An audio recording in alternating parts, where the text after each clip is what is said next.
call the meeting to order. We'll start by reading our mission statement.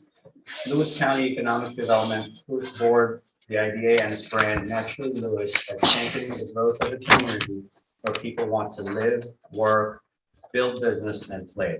We foster forward thinking and relationship building, connecting people, businesses, partnerships, and resources to effectively and efficiently grow our county.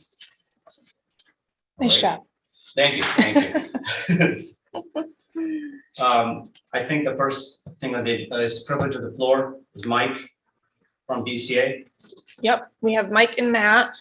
We invited them to speak to the board today just to talk about the work that they have done over the past couple of months regarding the Lewis County Commerce Park project and working with Cazenovia and the Lava Farmers Co-op. We also have a proposal on the agenda, later on the agenda from BCA. So we'll have them also go through what are the next steps to keep this project moving forward. Right. Well, thanks for having us today. Thanks for got here and the sun came out and the skies parted and everything's beautiful. I have Matt McCurvin with me here today. He's gonna talk about the site plan we've prepared a little bit, but I was gonna go into the history because a lot of this predates Matt. Some of it actually predates me. So this site has kind of been examined for quite a while for some development. It went through a process probably 3 years ago, 3 or 4 years ago, called the shovel ready process. And we followed that process that New York State actually outlines in their Empire State Development Code for getting sites ready to break ground. So we have to look at the utilities, the access options, any environmental resources that we would want to avoid. So this site went through that. That was a pretty substantial process. At the time, we didn't really have any anchor tenants, what I would characterize them as. Anyone interested in the property to develop. So we had to go into the planning process with more or less of a conceptual design and layout. And now fast forward a few years later here, and we actually have a few potential tenants on the site. So we've done all those clearances, and at this point, we can move forward with some actual groundbreakings here and get some things in the site. So we have a few interested parties, and we've broken up the lot into a few different lots here, 5 in total. And lot 1 and 2 are occupied, and we're showing being occupied by Cazenovia Equipment and the Lava Farmers Co-op, some good local businesses. And this also still left room to carve out the site for a couple other lots. And I'll kind of transition to Matt here so he could talk about some of the challenges we went through with how this lot shaped and some other things we took into consideration as we laid this stuff out. Sure. Thank you. So as Mike really said, there are 5 lots. You have Cazenovia Equipment on lot 1, then you have the Lava Farmers Co-op on lot 2. Some concerns that both parties had were road frontage. So in order to accommodate that, we had to angle in the road. We also put an area for staging tractors, signage, that kind of stuff to draw attention from the road as you drive by. A concern the IDA had was maybe adding a 3rd tenant. So that's why we have lot 3. They're still adjacent to the road, and you can maybe bring another business. Another concern that Cazenovia as well as the Lava Farmers Co-op had was expansion. So we added some extra area on their lots to expand their business in the near future or in the farther down the line. Then we also have a phase 2 section showing a road going to the back of the property. That's again, if someone else wants to expand into the business park, or maybe someone else wants to buy another lot or put in a business or put another building there. We also have lot 5 for stormwater management, habitat preservation. So with Ducks Unlimited, and also down the line, if there's another project, the IDA can say, hey, we already have this habitat preserved. We can maybe trade you 10 acres here for the 19.4 acres here to develop. So that's something that IDA has in their back pocket going down the line. You can picture the site. It's actually not too far from here. You can almost see it from where we're sitting. The areas we're looking to develop are agricultural in nature, corn and whatnot. And then the lower area that we've that Matt just talked about being in a conservation kind of parcel, that's where you have the more brushy, actually we identified some possible wetlands in that location. So it's not as developable and is already more or less given to the ecological setting. So it seemed appropriate to keep that there. Matt also went through a pretty extensive effort of keeping everything in the town of Lowville strategically, just so that we have a more streamlined process when we're going through the planning process. So we only need to go to one entity. And it seemed to work pretty well with the site layout as well. So. Does the pole barn belong to the co-op as well? Yeah, the co-op, this is another challenge, Matt, we had to kind of look at with each different tenant.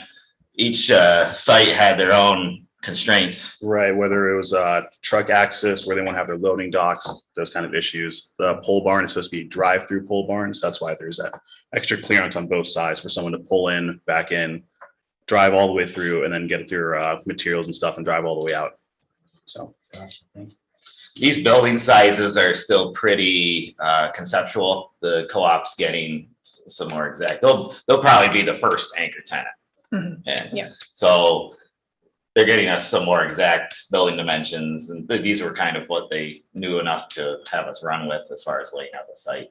And we'll get points of access and all that. So the site will change a little bit probably to further meet their needs, but at a conceptual basis, this is what we have so far.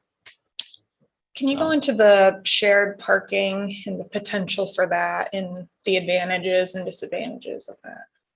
Sure. Well, Matt's been looking at a few things for that as far as, and some of the road layout will kind of lean into that. Right. So with the potential for shared parking, I'm sure that the town of Lowville zoning would love to see that kind of thing. I think people who go to Caslin Equipment will also probably go to the Lowville Farmers Co-op. So having that shared parking kind of reduces the pavement that you have to have there. That kind of decreases stormwater runoff. So it can only be a net benefit, in my opinion. So that's why we show a potential for a shared parking area. Yeah, both businesses kind of identified that their need for parking is really quite minimal on any average day. It's just they're, maybe 5 days of the year they have a spike for a sale or Christmas or something. Is the shared parking area, would that be temporary until that phase 2 came in with an extension of the road? Like, is it, I'm trying to visualize this. Do you get to like a dead end that is the shared parking area, or will the road extend beyond there and it would be on either side? In phase 1, the road will extend to a deadhead at the corner. So right next to that potential wetland area, that's actually a deadhead. And that's more of a, fire truck turnaround, snowplow turnaround at the moment for phase 1. Potential for shared parking might be seasonal, depending on, whether the snow is plowed or not. But it's in phase 1, it is a possibility. But it's on either side of the road. Oh, right. Yes. Okay. Sorry. I just wasn't sure. We could also look at something like what they've done on the Taconic Parkway, where you actually have a highway going on both sides. And so the road could like split potentially, and you'd have the parking in between, and then they'd have pedestrian points of access across. We'll kind of look at both options and see what the tenants think as far as getting the customers to their site. Drainage is another concern out here you've probably heard about. And the recipients of the drainage will want to make sure that we do our part to make sure that we're not increasing flows off the site. That's required by New York State. For one thing, their stormwater management requirements are very strict as how much water you can actually not discharge any more water after a development than pre-existing conditions. And typically, actually, because we don't like to design to the limits, typically engineers actually bring that down to even a little bit below pre-existing levels, just to make sure that we're not going to be flooding anyone out after a big rain event. We know this is a very sensitive area for drainage with the hospital and the developments upstream. So just want to make sure we're keeping that in mind. We've left quite a bit of kind of open areas and this lot 5 for options for stormwater management. So we can handle it coming out the sites and for the future lots that are going to be coming as well. When do you find out if the actual dimensions, like what's the time frame of those guys letting you know that this is the size of the building we want?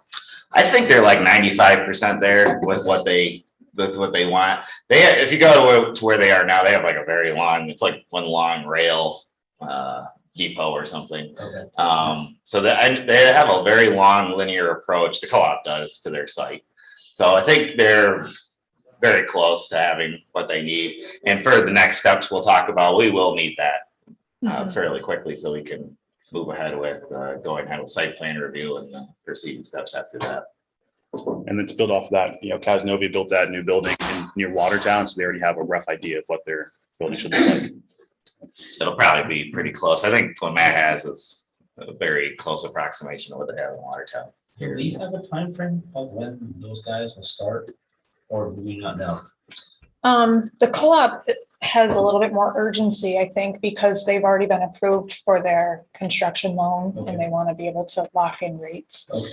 Casanova, they just signed a new 5-year lease in 2021 or Yeah, I think they've got until like 2024 to, give their landlords a decision on what they're doing.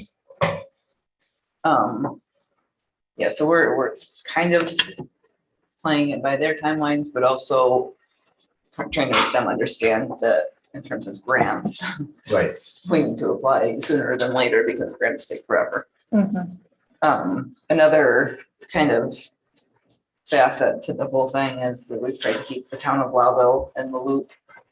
The village of Wellville as well, because these would be two businesses leaving the heart of the village, but the town of Wellville, and this is kind of new news for you guys too, because I don't even know where to take it yet.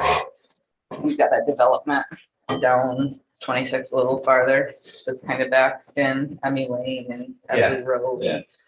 So one of their comments was that the village or town water dead ends out there.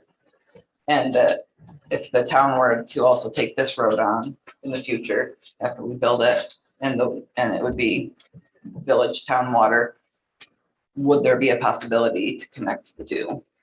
Because it would be a better water supply for both. It would be better, I'm sure, in terms of plowing if they could connect them. So it's a comment they made. It would require quite a bit of coordination because there's a property in between the two of them. But just a thought to start planting. Does the development have town water? Yeah. Well, the village water. It's village water, but it's through the Yeah, the town has an allotment. So they want to have a contiguous loop. Yeah. Going right up through. Yeah. Okay. I mean, they're not gonna say no to this, but they said it would be awesome if they could create the loop. Cool. Well, something to keep in mind for the future planning and the lot layout too, I guess. We should bring Jim Kaufman into the conversation too. He's the developer of the housing. So if we're connecting the water and creating a road, that's opportunity for more housing Yeah, I on mean, his lot too. yeah, I mean, it's gonna be very dependent on the sodders in between, if they'd let that True, come yeah. across, even the water lines to dig that up and take it across. Did also have a conversation with the county about building the road. It would be a significant cost savings if the county were to build the road. We paid the county. And they are definitely open to that conversation. Oh, cool. So, They build roads all the time, so it's in They their wheelhouse. they do. Wish those guys would also take on water line work, but that water and sewer is probably not something they're interested in. They might in the future Really? be taking on more of that. Cool. from Those what are I also heard. expensive endeavors that if they had the chops, would be interesting to see if we could get it worked out where they did it too. But, Yeah. That would be pretty unusual, but it's not out of the question, right? Mhm. Cool. Yep. Very cool. Any other questions, concerns? Do you guys want to go into what are the next steps? Yeah, we basically outlined those in our proposal, getting what I would call the planning reviews completed for you specifically for the farmers co-op. We'll probably still show Casanova on there in a conceptual manner, but by others or for future, because they're still working through their site plan development process. So moving forward with the farmers co-op site, we would submit and prepare plans and seeker and site plan application for the town of Blytheville planning board. That would be the next step. And more or less concurrently, as long as the initial steps of site plan review didn't have any deviations from this, we could start the subdivision process with the town and the county as well. The site plan, I believe the town of Blytheville has what you call subdivision regulations associated with its zoning. So that process has actually kind of started continuously with that. And then DOT would be an involved agency, and of course DEC for the sewer hookup and DOH for the water line extension. They would also be involved, and we would do those reviews and approvals more or less concurrently with the site plan approval. So the site plan set that we would prepare off of this conceptual plan would have enough details from the water and sewer perspectives that would supply the interested parties with all the information they need to do their review. The DOT application is kind of its own separate animal. They have a three-part process, a three-phase process that requires, in most cases, a drainage review. Now, in this case, we are being drained from Route 26. That's kind of, well, it's an advantage. It's a disadvantage for us as engineers because we have to handle that, but it's an advantage for the site plan review process because it's one less thing DOT has to do is review our drainage. We actually have to look at their drainage, but they don't care. So we'll have that as a part of the process. So those planning reviews are really the next steps. And then further down the road, we'll have to talk with the co-op about developing construction plans and things of those nature. But we'll have to work out who's building the road and all those items first. So get these planning reviews out of the way. These documents could also be used as a vehicle for grant funding opportunities. I'm thinking this funding cycle, and we'll work with the folks to the entire team here, I would say, to get a good grant application package together, so we can maybe see if there's some infrastructure stimulus money we want to take advantage of, or CFA and BRC thinking as well. Yeah, that should be out pretty soon. Yeah. Right. So yeah. And to that effect, we have a lot, in the file for something like that. We could probably throw a pretty good application together just for that. Yeah. So. Since we're talking about the proposal, this is one of the items for approval, isn't it? Should we take a vote on it, or do we need a vote on it? We do, but do we want to have BCA step out of the room for that vote, or? Probably. Yeah. I have one question about the proposal. The segments that are listed as hourly, are those estimated hours, and is that, what is the upper limit? Well, that's the upper limit. So what the intention there was that we'd control costs so that we want to give you an expectation of what the ceiling would be, but we wanted to also offer those services hourly so that if we came in under, and we should try to come in under for you as a service to you, that you're not paying those extra for any extra time that's unnecessary, essentially. So it's essentially capped or not capped. Okay. Absolutely. Thank you. A little cost control measure. You guys negotiate? Do we negotiate?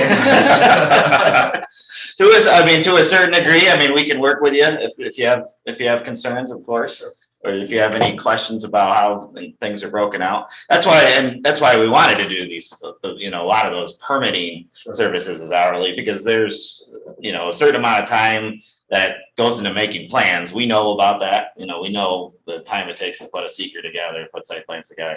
But doing some of these permit applications, you never know what they may come at you with. So we have a little bit of contingency in there to handle those outward unexpected questions, I guess. Gotcha. Questions, concerns? Are these guys Is this the reason these guys are here, right?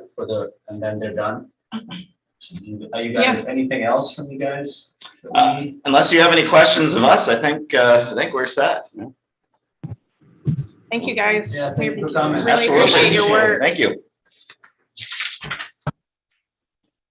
We will be in touch. Okay, sounds good. If anyone wants an extra copy of the site plan, I have half a dozen here. Leave them, I will use them. Oh, you want? Yeah. Sure. Want to take mine too? You don't forget. I didn't write on it. Or anything. You don't want my hand scratch. Thanks. Thank you. Well, enjoy your day. Mike, who designed most of this? Matt? This is Matt. Yep. Oh, It is. To say the least, right? It's a lot of time from the computer. It's a tough site. I mean, there's no doubt about it, just with how it's shaped. Yeah. Went through like, what, 7 iterations with a curve, without a curve, so a lot of It's a foresight. curve through a curve. Yeah. Do you mind if we take these just to kind of get Yeah, you can. get Yep. to know you a little Yep, bit on absolutely. what you're up to? Yep. Appreciate it. Thank you, guys. All right, well, have a good day. Take care, guys. Thank Take you. care. Drive safe. All right. You too.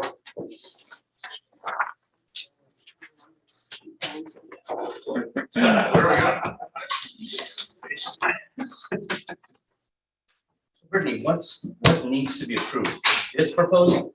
Yes, Not the site plan. Right, This- oh, this that's what event. they wrote down, right. yes, right. yep, their proposal that they sent. Do we have enough people to approve this, or? Yep, we have quorum. Oh, Tom's online. And so- Yeah, I'm on the, Yeah, do you guys on Zoom have any questions or thoughts?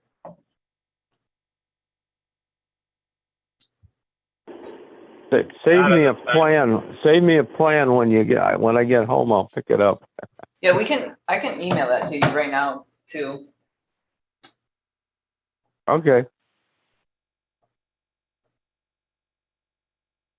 So here's my question. If there's any room for them to work with us, negotiate, should we? Or should we just accept this? To piggyback on Gauguin's question, are we required to get multiple quotes from? Well, that's a good question. Not for professional services. Yeah, And we should put it in the minutes that it was discussed with Kevin, because Mackenzie is on our board and works for BCA. He mentioned that it only makes sense to continue work with BCA because they've already done so much of the work 4 years ago. Okay. If we were starting over, we would go out to bid for this, but because they have the original site plans, they have all the information on the site, a lot of it's already been completed. It just makes sense to continue work with them. but there's no legal requirement for us to get multiple quotes at this point. Nope. For professional services, we technically do not need to go out to bid for those. So how about this thought that we can take a vote on it and whether we approve it or not, but then if there is room for negotiation, it'll only get better than this, right? So That's just a do not exceed, right? Right. Right, Oh, and is up it? to- Okay. I mean, yeah. it's an hour, a lot of it was hourly, so I mean. Yeah. they- So the board could approve up Up to to this. 20,000, Okay, got and it. it could come in at 15. Okay. All right, so should we take a vote on it? Arlene? Sure. Yes? Yes. Yes? You, sir, yes? Yes. Wait, do we need a? Motion. Motion, sorry. All right. I'll second. Second. And yes. Anybody against? All right, motion passes. Thank you. So then to go back to the projects committee meeting that we had, this guy you weren't there.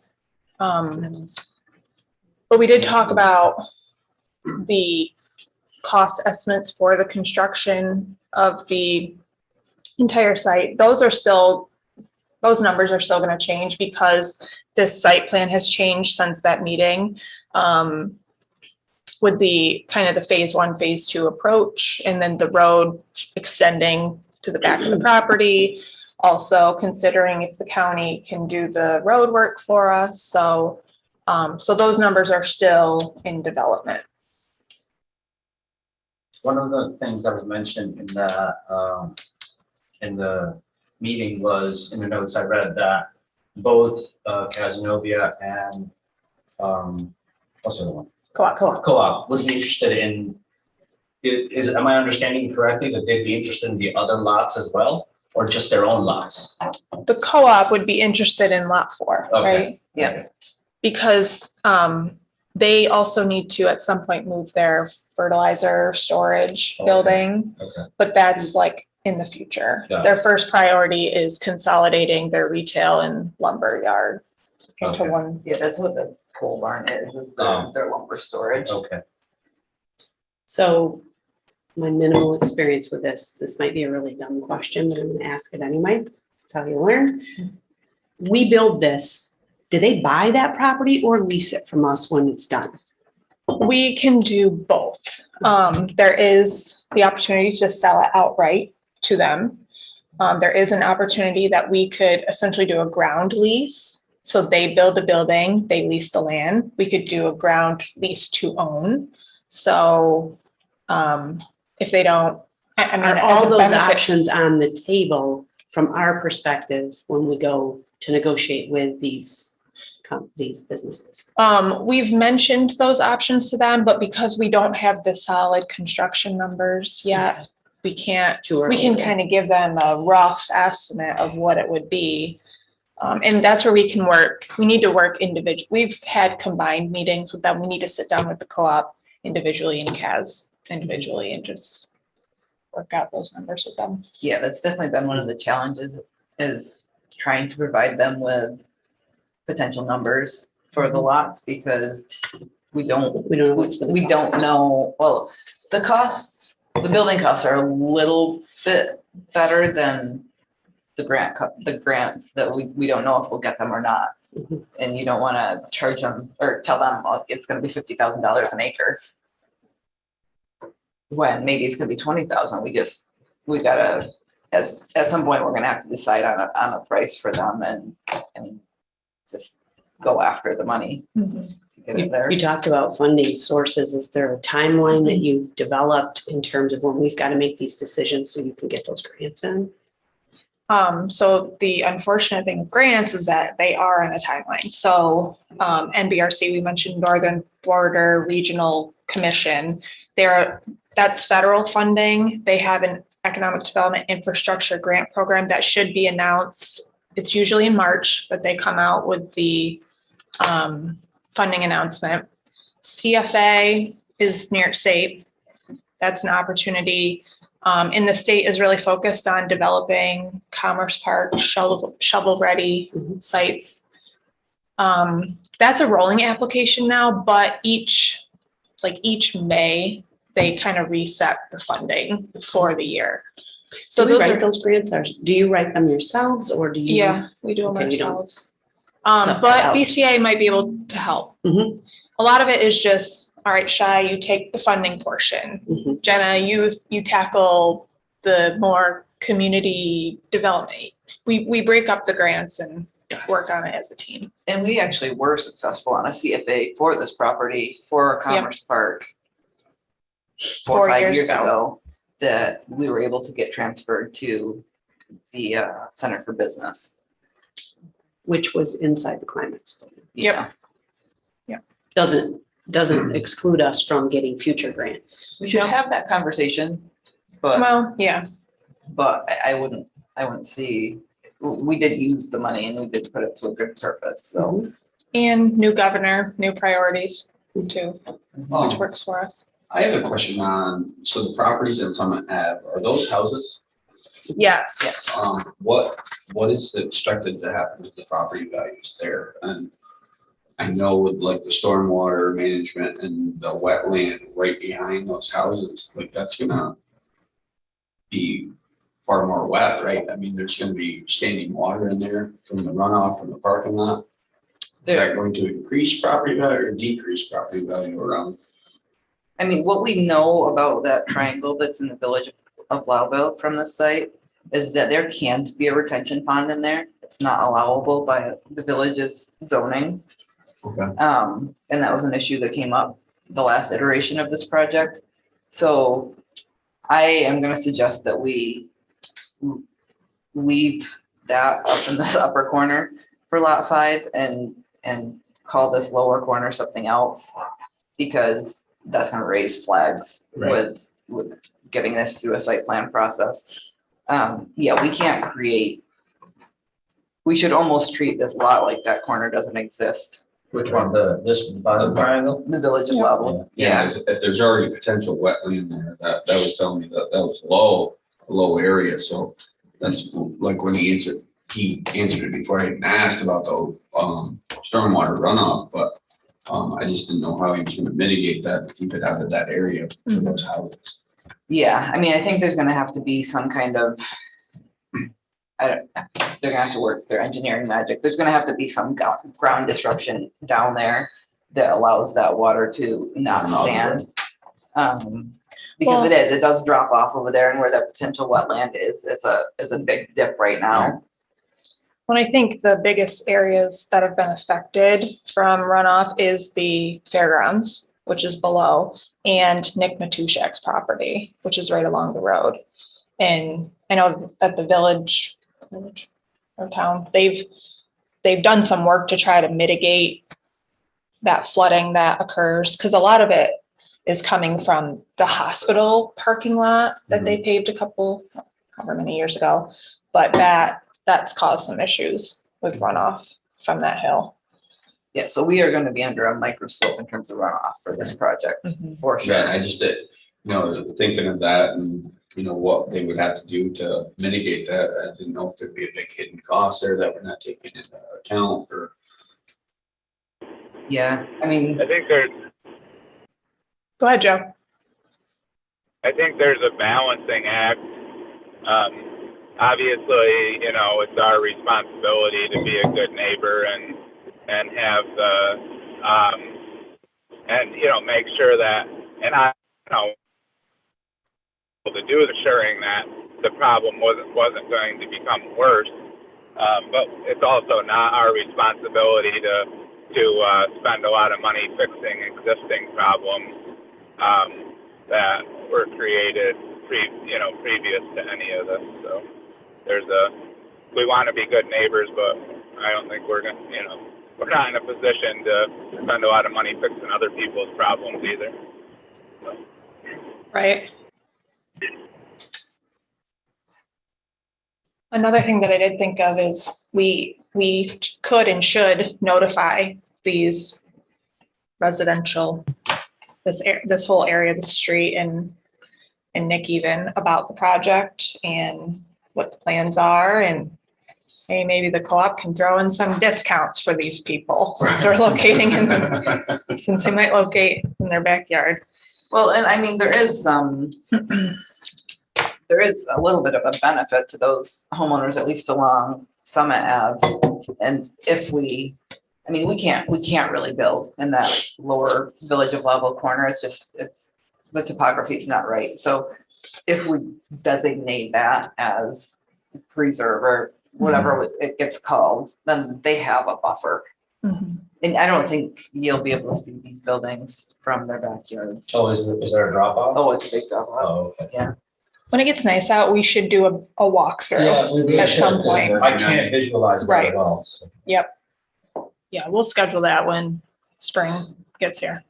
Anything else from the projects committee from Darlene or you guys are there? No, the only other thing I would add is that, and I think the notes really reflected it, but the question came up about, these are two businesses leaving the village. Yeah. What measures are put in place to ensure that that doesn't end up blight within the village? And that was addressed, and I think it was listed in the minutes. Mhm. Okay, anything else or should we move on? All right, financial I'm sorry, the meeting minutes, did everyone get a chance to look at those? I'll make a motion. Yes, Okay. need a motion to approve, please. I'll make a Darlene? motion. I'll second. Barb will second. All in favor? Aye. Aye. All right. Okay, for the financials, I wasn't able, I don't know if this happened to everybody else, but the pilot breakdown wouldn't pop up for me. Oh, But this is as after the fact anyways, but, so let's look at the financial reports for January. Anything that stands out, any questions? these got Shannon? sent out to the finance committee, so you guys all got the kind of notables on that.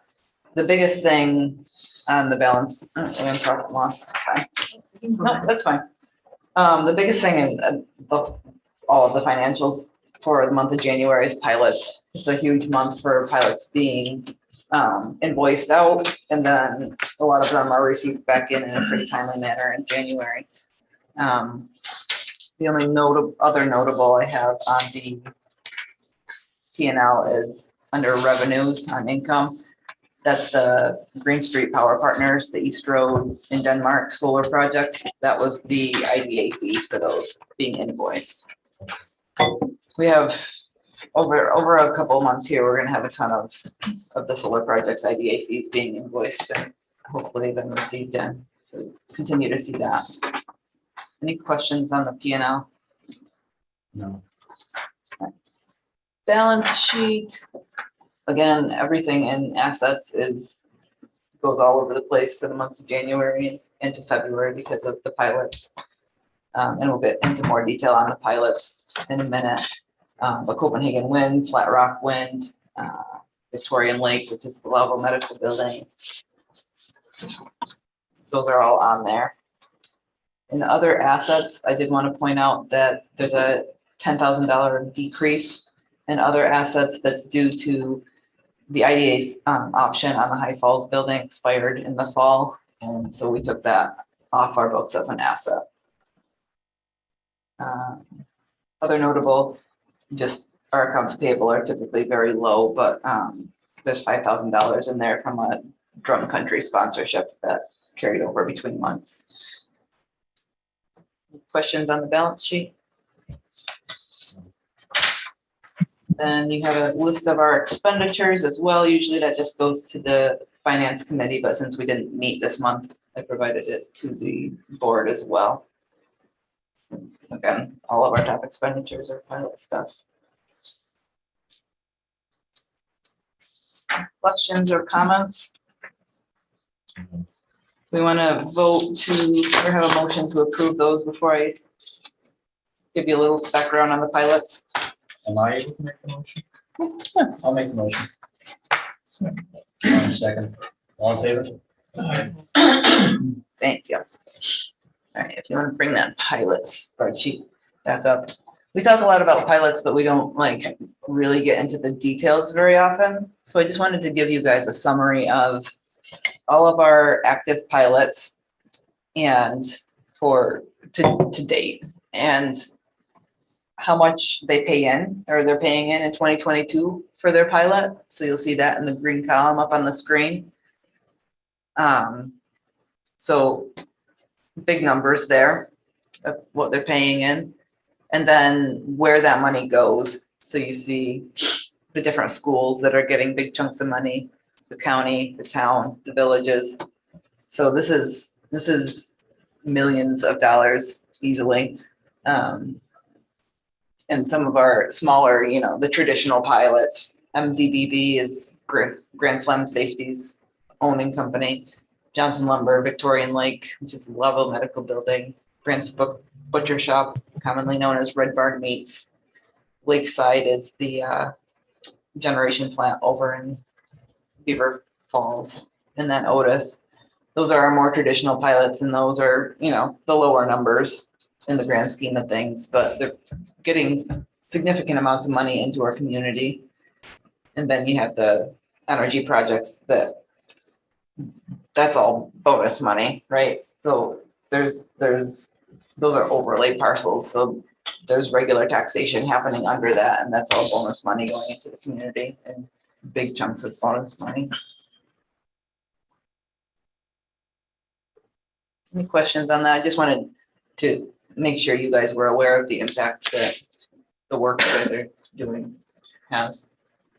It's not unnecessarily, I think it's related to this, so I'm gonna ask here, do we have any update on the special district taxing? Nothing came from the conference or anything from Candy at Real Property. Nope. What is that? I don't know what.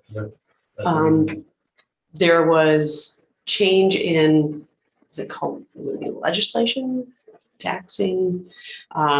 Essentially, that is going to have an impact on municipalities related to assessment values of these pre-negotiated pilots and may eliminate pilots in the future. There's a different schedule in assessment process table. I don't know what you'd call it. Yeah, You could probably explain it better Wow. than I can, but and I sort of basically came out with a new assessment calculator for assessors on renewable energy. Okay. And what is expected to happen or will happen is that these assessments will be lower than what the pilot payment is. Okay. And they can't pay the higher. They're not going to pay the pilot. Right. They're going to pay the lower Right. assessment, Okay. assessed value. Gotcha. So in that case, there's a potential that pilots for renewable energy would just go away and they would just pay the Assessment. municipalities directly. It was on a call on a Zoom with the attorney that handles Flat Rock Wind for the IDA and all the municipalities involved when that was renegotiated from the county pilot that was called Maple Ridge to Flat Rock. And he did just a quick calculation and was fairly confident that where that assessment would fall he was thinking about 2.4 million, 2.5 million, which is where that pilot drops down to next year is 2.5 million. And so that gave us a little bit of comfort, at least on that one, that they probably just. that's an existing, I mean, that one's a pretty established pilot. Yeah, I think there's concern that with the changes, there's the option for these energy projects to grieve. yeah, And so even if we say there's no way that the state can, make this change right now, it's in the books and they have this spring that they can grieve, and just trying to prepare municipalities for the financial impact of that. Thank you.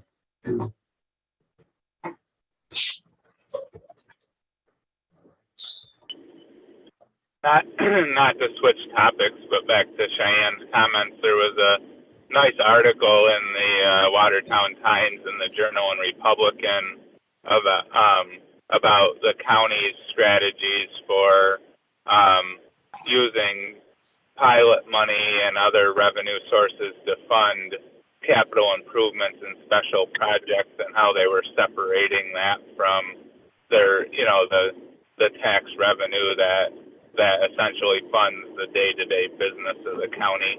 And so I'd encourage everyone to just read over that article, because I think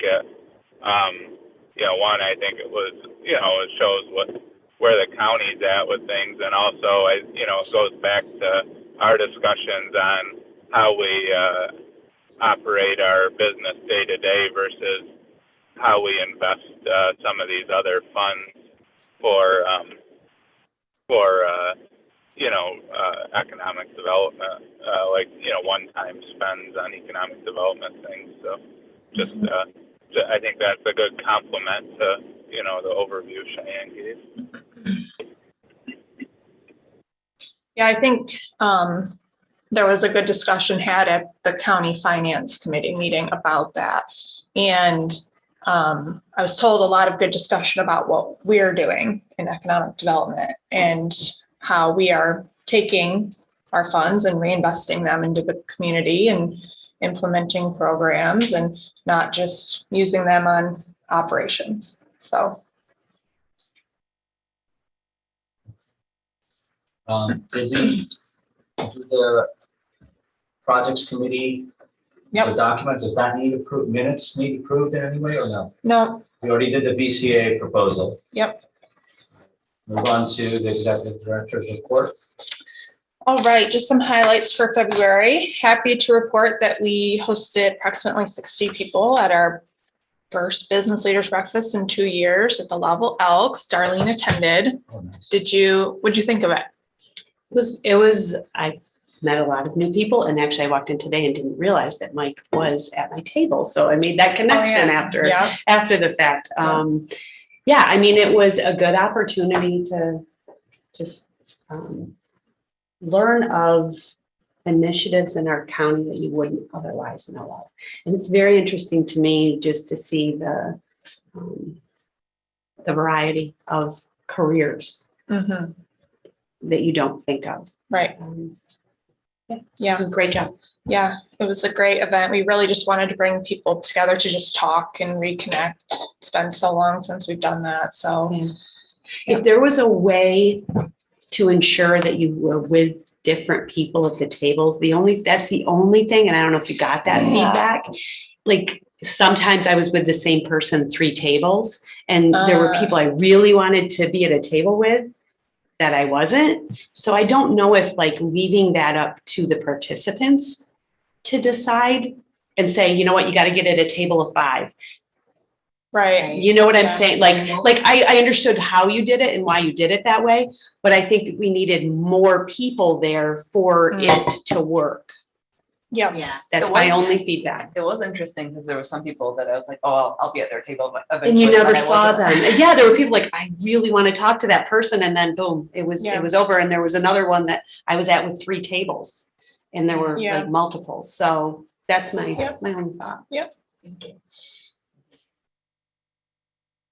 This past Monday and Tuesday, the team here, we attended the New York State Economic Development Council conference in Albany. This is a conference that's usually held in January, but they postponed it to the end of February.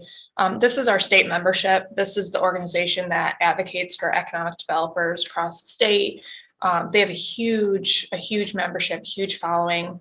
The governor was there and made a speech, and I can say I'm very optimistic about economic development in New York State under her leadership, and just some of the new programs that she's coming out with. She served on an IDA board in Buffalo for like 10 years or so. So she understands economic development and upstate New York. So I am optimistic about economic development under her leadership. So we attended a bunch of sessions on marketing, PR, communications, agriculture, site selection, workforce development. Learned a lot, and we were able to network with colleagues from across the state. So it was a lot of fun. DBA Lewis County, we're over 50 entrepreneurs and small businesses. We are working on a couple of grants to continue to fund the program and just get some outside funding in to support the initiative. We are applying for $15,000 through National Grid. They just came out with a new grant program that they want to fund economic development agencies who are providing technical assistance to small businesses, which is like exactly what this program is. So we're applying for $15,000 through National Grid, and Joe actually shared with us a program, the Lipinski Rural Initiatives Award through Farm Credit East. That's a $20,000 award for initiatives like ours. So Jenna was able to submit that a couple of weeks ago. So hopefully we'll have some outside funding coming in to just do different things. And last week was pretty crazy with pilot signings. At this point, we have about seven pilots signed, and should be closing up those projects hopefully soon.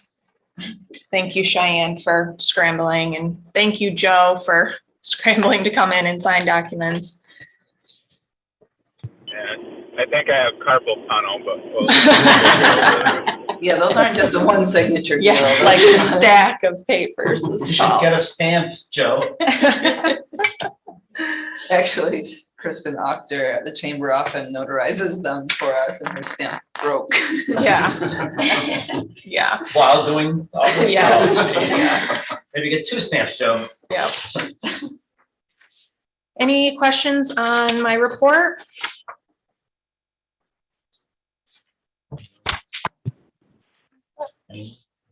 Correspondence, Nothing at this time.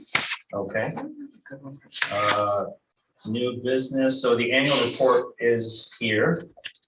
Did everybody get a chance to take a look of the, I didn't take a look at it all the way, but I looked at it a little bit, and this to me is extremely impressive, and I can't remember last year having something like this, so that could just be me, but any questions, concerns, comments about the annual report? Yeah, just encourage you guys to just sit down, take a look. I mean, these are all the accomplishments from 2021. We've done a lot. We've done a lot of really cool things in the community. Thank you, Jenna, for taking the time to put all this together and make it look really pretty. Well, that's awesome. Yes. And we do keep these on our website. So under our IDA page where you can find the meeting minutes and things like that. And It is more impressive when you hold it though. It is, yes. And a change this year, we did include the LCDC in this report. So, you know, when we have to submit annual reports for LCDC, we'll just submit this one as well. The layout of this, how did we come across, who did that? Jenna? This is amazing to me. Yeah. So, I mean, I just looked at it a few years ago that, I don't know, again, last year it looked like this, but this is so professionally done to me. It's so impressive. So thank you for that. Our strategic plan really guided the different Yeah. headings in there. Yeah. So we could split it up into a way that makes sense to us and hopefully to To everyone else. I think it does, even just looking at it, or just an overview of it, it looks so well done. And I remember scoffing at that little tree thing, but I thought it was just a little childish, but I look at it now and look where it's brought us, and it's awesome. Yeah. Yeah. Yep. Don't mind, Jenna had to do a little bit of Facebook stalking to find photos, Yeah. right? It's, they're out in the public, so I just took them from the public. Oh, some of the pictures? Yeah. Oh, that's fun. Mainly LCDC board members, but And her- and herbs. It's I did see her Over the picture, tree, and I'm like, yeah. why don't I get a picture that's doing something fun? Right? I'm standing there. Do branding sessions with all of you. Yeah. So with that, I wanted Jenna to just give a brief overview of a marketing recap, just some of the results from 2021. We usually try to do this at least once a year, just to give an update on marketing and insights. So a lot of this stuff came right from the annual report, but I'm gonna dive a little bit into some of the more fun numbers for you. In relation to our strategic plan, this is directly aligns with our outreach and visibility for Naturally Lewis, and thinking about business outreach, community outreach, external targeted outreach, so outside of our community, and continuing to use the brand and leveraging it in our communities, and then catalyst events, getting out into the community again. So all of these marketing initiatives relate back to the bigger picture of outreach and visibility. So some of the more traditional things, I would say, our website, we had over 51,000 page views last year. One of our top pages was Snowmobile Economic Impact Survey that we worked with partners across the Tug Hill region to develop. And our website became that landing page for the survey, which is great in many aspects. It drew traffic to our website. And then we also got over, I think, 1,500 survey. Over 2,000. 2,000. Yeah. And some of those were paper copies, but a lot of website traffic for that. And I thought this was interesting. We had 4,000 returning visitors, but over 13,000 new visitors to our website last year. That's great. Our email newsletter continues to grow. We had over 200 new subscribers last year, over 32 emails sent, and our open rate on average was 25%, which is over the industry average of 16.97%. Seems like a low number, but email marketing is its own animal. And looking at the industry average, it's great that we're over 25. Sometimes we're in the 30s, which is exceptional for email marketing. Does that drill down into like click rates and things like that Yes, too? yeah. Not to get, I don't need all the statistics. I just wondered if that, Yep. the product you use gives you that. Yeah, it's really cool. You can actually see like real-time information of who's looking at it too. So what they clicked on, how many times they clicked on it, and then we can see the conversion rate of like if they registered for an event, for an example, or posted a job, those types of things, which is really cool. You could spend all day looking at it.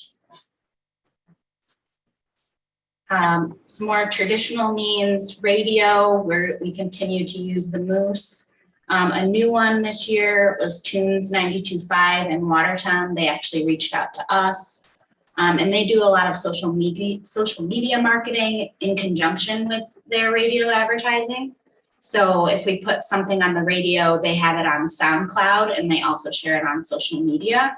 So a little bit different from our local station, the Moose. And just another way to get that information out there, and we're reaching out to another demographic too in Watertown. Not a paid promotion, but we're featured in over 30 publications print-wise last year.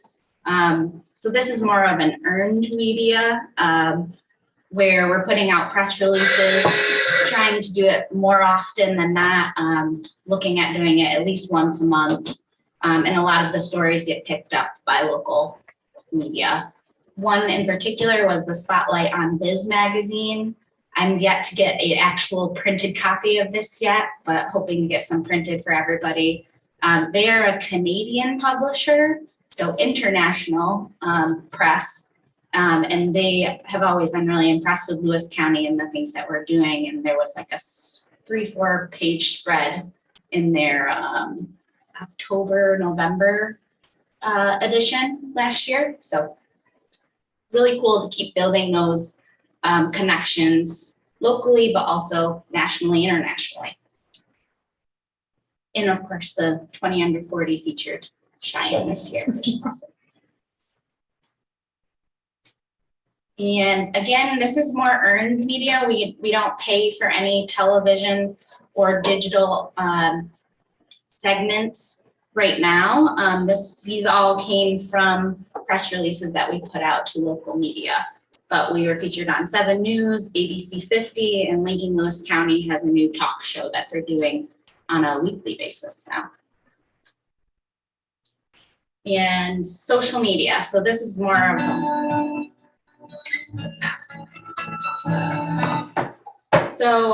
this stuff was in the annual report. I'll go through each of the channels and kind of just point out a few things that I thought were interesting and why we're using each of these channels as well. So Facebook, our top post was the Lewis County Cuisine Trail, a video, and you'll see this as kind of the trend. Videos are becoming the way to communicate on social media and are getting the most views. So that video in particular, we had almost 14,000 views on, which is awesome. Our biggest audience on Facebook is women in the 35 to 44-year-old range. And we continue to see growth in followers on Facebook as well. I was wondering, you said it, but I was going to mention, is there any use for shorts? I noticed that a lot of businesses and everything are producing these. Is there any room for us to have shorts on our website where Brittany and Cheyenne and yourself explain just in like 2 to 3 minute intervals as to any topic? Oh, come on. You got over that, Shy. You got over that. So When Brittany was out. I'm going to touch on one of our newer initiatives that we're working on is we're going to work with a local marketing consultant to really own in on what's working for us and what's not necessarily working for us. And I think that video is going to be top of the list. Our intern Kaylee is working on some reels and TikToks for us that we really haven't explored a lot. just because they're time consuming Yeah. mostly. But she is doing a great job and learning a lot too, I think, because you can do TikToks as an individual person, but for a business, it's a little bit different. And we learned Organization. at the conference that young people are going to TikTok for like where to eat Yeah, Oh, yeah. it's crazy. and not Yelp. I'm Like, on it once in a while, but it's the amount of information that's being disseminated through just 30-second video yeah, as opposed to reading of 4 pages. It's Right. incredible. It's interesting though, because I just read an article that they're extending to 10-minute videos now. Like Oh, when are they they? started, they were 15-second. And then they worked their way up to 3-minute and they just released that they're gonna go with 10 minutes. Yeah, I think we have a lot to learn in that space for sure. Our videos right now are in the 30-second range or 3-minute range, 1 to 3 minute range. But it'd be interesting to see how the 10-minute video fits in somewhere, so very interesting stuff. Yeah, and Jenna and I sat on a session around communications at this conference we just got back from that was really entertaining because it wasn't economic development people presenting. It was like PR people and communications, but just talking about like where people get their news isn't like, it was Green Gator news, some like Facebook, just a couple of people giving news on Facebook in this one area, like that's kind of how Lincoln Lewis County started, like, so just knowing that and how you get the message across. Yeah, and continuing to create those relationships because not all media needs to be paid, which we're finding through a lot of our resources too. Facebook, for example, we have budgeted $30 a month for boost posts in our marketing budget. And we've used it some months and we haven't other months just because we want to make sure that we have a message that we want to put out to in order to boost. We did boost this cuisine trail video actually, which helped in the visuals, but there was a lot of organic shares as well, so not paid shares. It's just good to see. Oh, never mind. I was gonna say it's good to see landscaping without snow on it. So you'll see some similarities and some differences between the different channels. Instagram in particular seems to be our recreation focused hub for information. Like this snowmobile scene was our top post. So recreation seems to be top of mind for Instagram followers. A little bit younger in the 25 to 34-year-old range, and 32% come from that age range. Still heavily female followers on this account. And video is what we're really trying to push here in the coming year with reels and things like that. LinkedIn, this is our professional network. You'll see Cheyenne's post on 20 under 40 was our top post, and the year previous, uniquely enough, was also the 20 under 40 promotion that we did for everyone that got it in Lewis County the year prior. So there seems to be a theme there. Top followers are in the not-for-profit organizations, computer software, which I thought was interesting, financial services, consumer goods, government.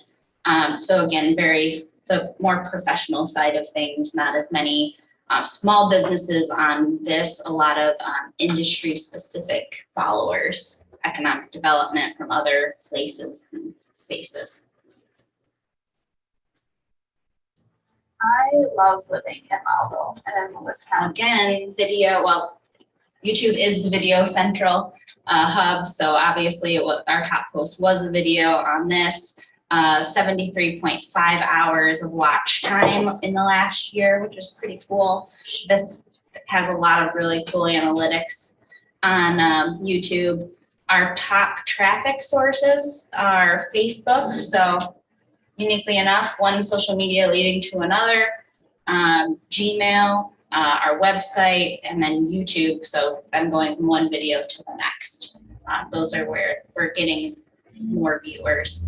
And this was a brand new channel for us last year. So we grew virtually from 0 views to over 1,000 past year. So what's next for marketing? As I mentioned, we are working with a local marketing consultant, Novel Marketing Co. She's out of Baldwinsville, but she's from the North Country originally. She worked for Otis Technologies at one point. So we're really excited to get her outside input on the brand. She's also working with a lot of our DBA, Lewis County entrepreneurs on different packages and marketing advice for them, content strategies, things of that sort. So we are hosting a brand workshop with our staff, and we'd love to have somebody from the board sit in on that. And what that is really going to dive into is our strengths and weaknesses of the brand thus far over the last 5 years, and how we can use that to guide our activity for the next year.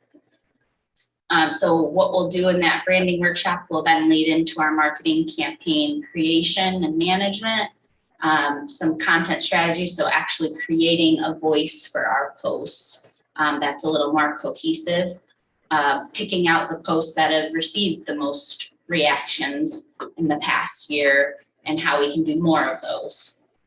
And really just streamlining our messaging as well.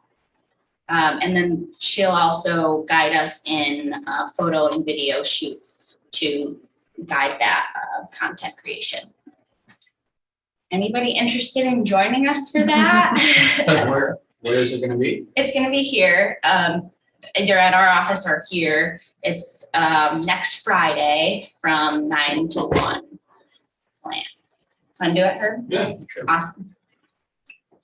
I think the biggest thing with this is that we kind of struggle with Naturally Lewis. We have to market the services that we offer, but also we need to use Naturally Lewis to market the live, work, build business in Lewis County. So how do we most effectively do both of those? So we're really excited to have her help us with that. Yeah. We have, and we keep saying, tell the story. Our story is so big and so unique, in every day our lives. We're talking about childcare one day and Commerce Park the next. How do we transfer that story to the public eye? So we're excited to just get that outside perspective and continue to grow the brand. Any questions for me? Great job. Thanks. Yeah. Thanks. Thank you.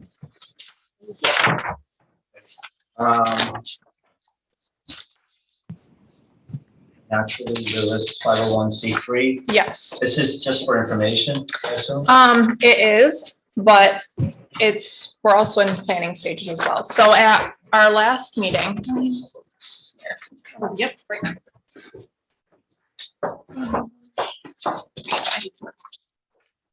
So at our last meeting, I did mention that we have been researching a new structure for economic development in Lewis County. And this really stems from the strategic planning session we had between the IDA and the LCDC boards, where we identified a few things. We wanted to bring both boards together more often, right? Because you guys are all here for the same reason. You're here not because you want to approve pilots all day long, because you want to be involved in economic and community development and see Lewis County thrive, right? So we need to bring both boards together more. We need to streamline the two organizations as much as we legally can. And we also wanted to have one bucket to put all of the economic development funding in, such as the county funding, right? So after that, I did a lot of research on what's working well in other places around New York State. Like, what are some different structures that we could model? So this is where I've gotten to. This structure is modeled after Mohawk Valley Edge in Oneida County. So this structure would essentially create a new 501c3 for economic development and tourism. I'll get into that. The IDA and the LCDC would essentially become the tools of economic development. So the IDA and the LCDC wouldn't be the organizations that are leading economic development or housing the staff. That would happen at the 501c3 level. The IDA would then be used for what it was created to do, which is to provide tax incentives. The struggle that we have found over the past couple of years with being an IDA is just, it's so restrictive on what we can do. The ABO just really wants to see the IDA only doing tax incentives. So how can we restructure so that we can be in an organization that has funding coming from a number of different places, but have a little bit more flexibility in what we do to grow our communities. So that's where we also enter in the chamber. So I sat down with the director of the chamber, Kristen, and the chamber is also the tourism promotion agency. So they receive funding from the county and the state to do tourism for the county. And I said, Kristen, this is kind of what we're thinking about doing. Just a little bit of a restructure with economic development. And the one thing she said, the first thing she said was tourism needs to be under this, because with the chamber and the chamber being the tourism promotion agency, there's just a lot of overlap in what we do versus what the chamber does. We've often had to sit down with the chamber and kind of draw the line, like, okay, we are the development side of business and you are the support and promotion side of business, but there's still so much overlap in that. And Kristen and I have actually been talking about this for about 2 years now. Like, is there a way to merge services under one umbrella? So that's essentially what this does. So the 501c3 would have a board of directors that allows the IDA board members, LCDC board members, and chamber board members to all have be on a level playing field in allowing you all to decide on where economic development dollars are invested and what our priorities are. It's not the IDA gets 200,000 and the LCDC gets 30,000 and the chamber gets 80,000. Really no rhyme or reason for any of those numbers other than the IDA. The IDA houses the staff, and some of the major projects are coming out of this organization. Would it be the same board members or would it be a new board? It would be all of you guys. Oh, okay, all together. Yep. All of the economic development projects, programs, initiatives, marketing, tourism initiatives, business development initiatives would happen at the 501c3 level. The only time we would come to the IDA was if, hey, Omnia Filtra is doing a large expansion, we're going to provide them with a pilot. So we're going to go to the IDA board to use that tool to do economic development. Still confused on the board of directors for Naturally Lewis 501(c)(3). You said it's all of us, but it's not a separate board. It's not like got delegates from each. It's all. So the Naturally Lewis 501c3 would allow all board members from these 3 organizations to be on that board. So it is a separate board. Yes. But it would involve individuals that are already on these other boards. Yes. Yep. And we would only host an IDA board meeting if we needed to use that tool that they provide. We would only host an LCDC board meeting if we needed to use the tool that they provide, which is the Community Economic Development Fund is going to be housed there. They can do tax exempt bonds. When it comes to the chamber, that organization will eventually go away or become dormant. The IDA and LCDC boards, they have to stay separate per New York state law. We can't do a pilot under the 501c3. It has to be done under the IDA. So this 501c3 is, our strategic plan, and in the bigger picture, that's where that's housed. Okay. And like I mentioned, it allows all board members from the three agencies to be on that level playing field to make those decisions. Because some of the arguments that we've seen and heard in the past is, you know, IDA has deep pockets and why do they get to do that and we can't do that? You know, I just want to make a level playing field. So the 501c3 would house all of the staff as well. And so with this merger, it would include taking in the chamber staff. They typically have 2. And we would add one more. So we'd have an executive director, director of finance, director of programming, director of tourism, a marketing and events coordinator, and then an economic development assistant / office admin to support all of the programs, projects, initiatives that we would have going on. So backtrack a couple of months, when it was just the IDA and LCDC laid out in this organizational chart before the chamber was on board with it, I sat down with Joe, Tim Peterson, the chair of the LCDC board, and Ryan Pichet, the county manager, to just lay out the concept. What do you think about this? And would the county be in support of putting all the funding into one bucket? County, like Ryan loves the idea. He thinks this is something that should happen.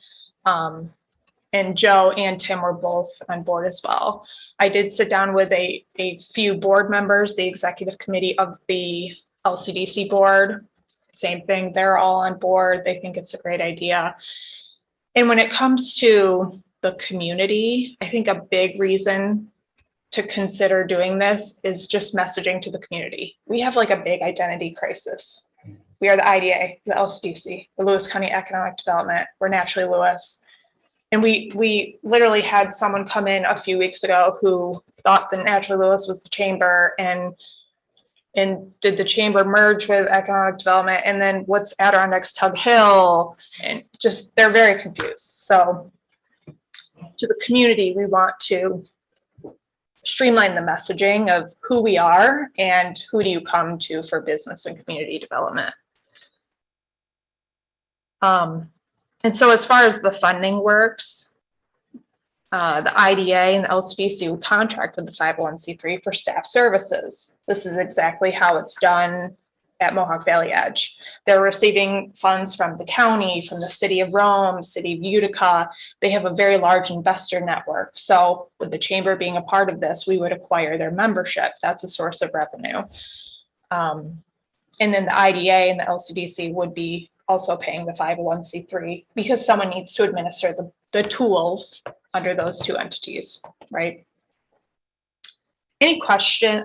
It's a lot. Yes. Are there any cons about this? Any negatives? Disadvantages? Too many board members, all of them together. Right. That's a lot of. Yep. Yeah, the board management is the one thing that I would say it's at least initially one more board. It's a combined board, but it's one more board.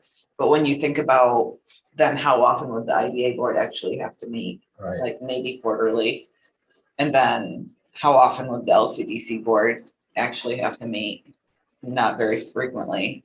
And then the chamber board, maybe it stays intact at first, but eventually that just rolls up in. So I think, any reorganization, it's going to be a little clunky at first. It's going to be a transition period, but I think it's worth it. Right now, any money that comes into the IDA is automatically, we've got handcuffs on. It doesn't matter if it's coming in for economic development, it's still got the IDA handcuffs on it. Mm-hmm. So getting that money out of the IDA is so important. Like if we're hosting events and we're raising money from events, that money then becomes so restrictive on what we can do with that. So why not host the events under the 501c3 and then we can do whatever we want with it. Would it make sense to have representatives from all 3 organizations on that board of directors for the Naturally Lewis and then they take it back, or does that not make sense? That's exactly what I was gonna ask. Is the assumption that we are all board of directors? Mhm. I like your suggestion better. I like almost we're almost a subcommittee we're a separate board for all legal purposes. There's models where it could be like, there could be an executive committee. So, the executive committee could, be the ones that meet more regularly and then, but all of us would be, technically board members, but then a executive committee would be appointed that would take on a little more responsibility and time commitment in terms of meetings. So almost and that sort of like stuff.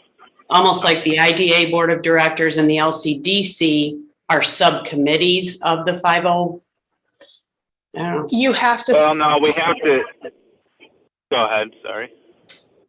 This board has to stay a board of directors. Right. But this board is only going to meet when we have to use the tool. Mhm. When we talk about DBA Lewis County and marketing and childcare at this board, those programs and projects are now going to be discussed at the 501c3 level, Right. not the IDA. And there's, one thing that got brought up, frankly, and, from my standpoint too, like if the IDA board just becomes a function of meeting when there's something to approve, that's not my personal interest even in being involved, right? It's where most of us are involved because of our interest in the broader picture of economic development. So there was a concern that, if we made the IDA board simply a function of approving these certain things, that it takes some of the reward out of being involved in these discussions, right? You personally, anyways, I wouldn't feel as useful. Yes, it's serving an important function because because we have these tools we can use to forward economic development, but it wouldn't be being part of the bigger discussion. So I think that's a decision every board member is going to have to make in the transition, and then obviously going forward, new board members would be aware of that. But it's something we're going to have to do as a group or as individuals to decide why we're each part of this to begin with, what motivates us to be part of this, and what role we're most excited and feel we can have the most impact, and also we each have the time allotment in our schedules to be part of. So, I think there's going to be a lot of that we'll each have to reflect on individually and reflect on as a group. But, overall, from a doing business standpoint and meeting our strategic plan and our mission for the county, there's a lot of bonuses or, positives to doing this. So I think, I'm not trying to shut off concerns. It's, we want to hear from everyone. And like I said, a lot of it will be each of us deciding for ourselves what our interests and motivations are for this. But, I think we're open to that, and we want to encourage that thought and that discussion to happen. What's your thoughts, Joe, on an executive committee for the Naturally Lewis Board of Directors, which doesn't in any way eliminate or discourage the entire board from being there, but at that point, couldn't the board members not choose their own involvement, how much they want to be involved, rather than, so for example, right? Yeah, I think that's exactly it, Goggin, is then it gives people the chance to still be involved, but in a way that is feasible for them. Right. No, we'll hammer out the details of this, but I think that's exactly the point, is it gives people it gives people an opportunity to have the level and involvement and the voice that they feel is, feasible for, within other responsibilities, so. So if you go to the back of the packet, there's just a timeline that I came up with, and right now we're just in the individual board like concept presentation. So yesterday, Kristen and I presented this concept to the chamber board. And today we're presenting the concept to both IDA and LCDC boards. And I have done some legwork in talking with, board members on the side, talking with Kevin McCardle about legal concerns, reaching out to Barclay Dama about some other legal concerns. Like there's still a lot of details that need to be worked out. Finalizing budgets and audits and, just things like that. We still need to figure out the branding conversation, which we are starting. So there's the Naturally Lewis versus the Adirondacks Tug Hill tourism brand. How do we make those work together? But also going back to just Naturally Lewis again, if Naturally Lewis is becoming the organization and where we need to promote our services, but we also need to promote living, working, building business in Lewis County. We need to nail those down. Also, from this, would like to form an ad hoc committee that consists of 2 board members from each. Oh, Herb, you want to grab that door? 2 board members from each board. So the IDA, LCDC, the chamber board, plus 2 members of the chamber, like businesses that are chamber members, just to get their input on the merger. And then as we get into summer, we'll finalize what does that Naturally Lewis board structure look like. We need, and all the things that you guys are suggesting, those will be written in the bylaws, whether if it's an executive committee, and then a larger board, those are details that we need to nail down.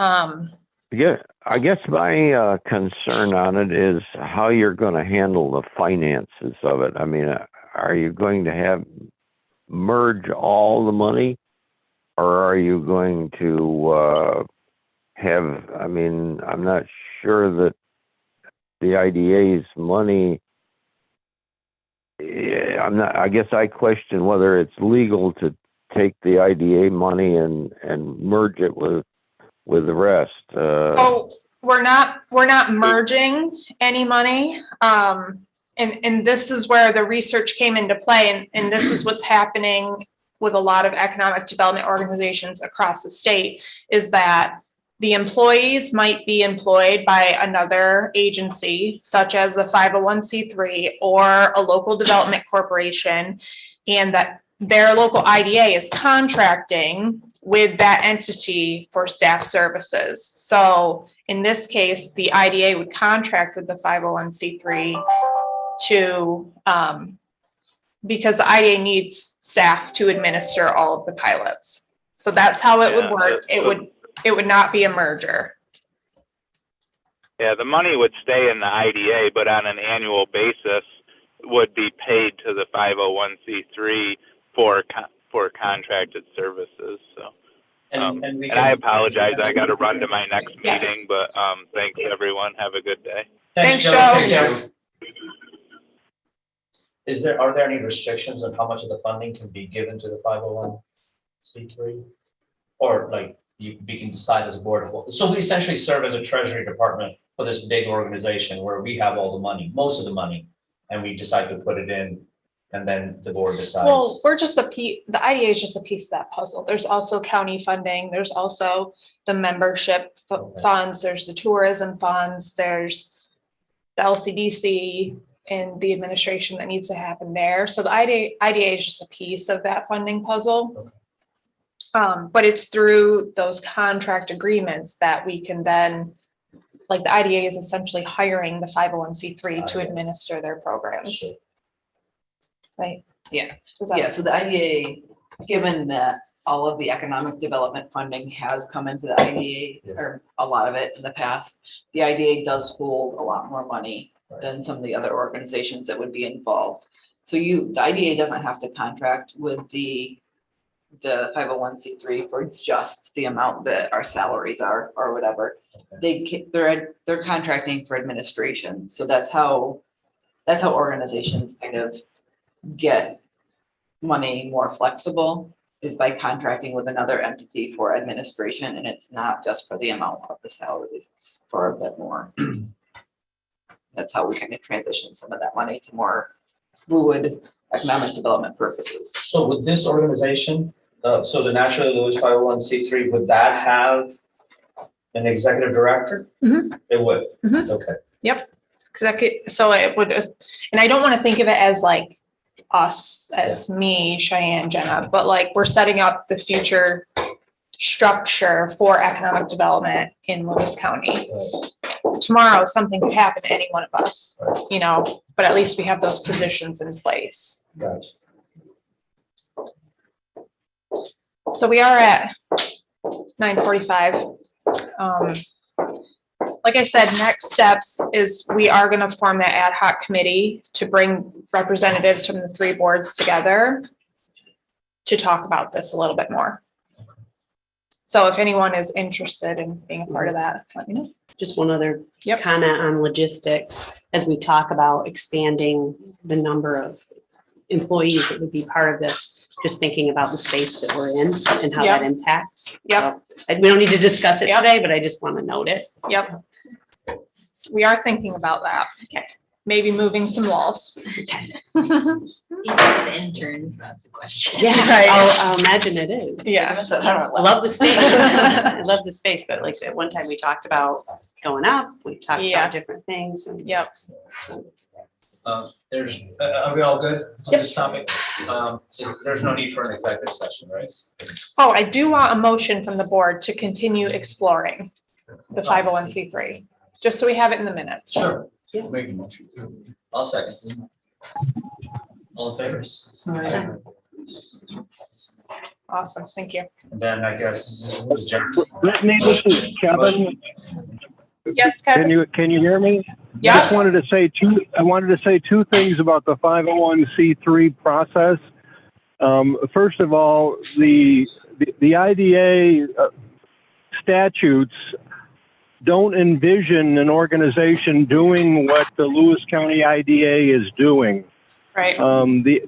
The IDAs are set up to have like a single purpose, basically doing, setting up benefits for projects that amount to economic development. Somehow the Lewis County IDA has expanded and taken on other roles beyond what the statute is set up the IDAs for. So that's the first thing I just wanted to know. And the second thing is, this is an example of visionary leadership.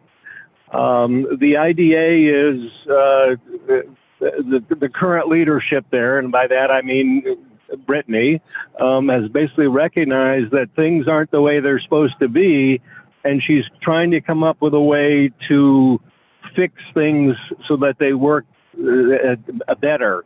And it's not been it's been a go along and come along a system for a long, long time, but this is truly creative, truly visionary, and I commend you, Brittany, for seeing this and trying to fix the issue. Thank you, Kevin.